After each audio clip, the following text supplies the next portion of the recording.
I have a muscle disease. 10 people out of 1,000,000 have what I have. I wanted to lose some of the belly that I've got. It's not just so easy as going on a standard diet. I was gaining weight. I was doing everything I can to lose the weight and eat good and eat healthy, but I knew something was off.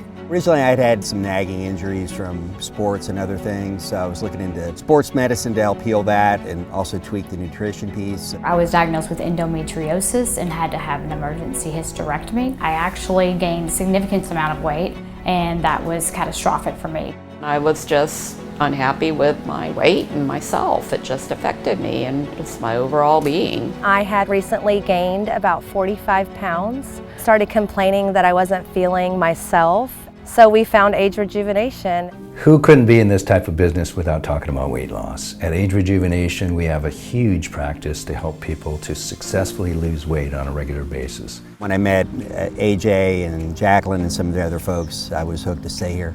We had a nutritionist through the whole 3-month program that would meet with us and call us or do a phone call conference with us. We would tell her how we're feeling and she would adjust the diet as necessary. It's important that we look at the full picture to see what underlying conditions they've had in the past, what medications they're on, and what have they tried as well. I've shown steady improvement and I've got a ways to go yet. The last 3 months I had lost 5 pounds, not just 5 pounds, but I'd lost 5 pounds of fat. I definitely recommend ageRejuvenation and love the people here.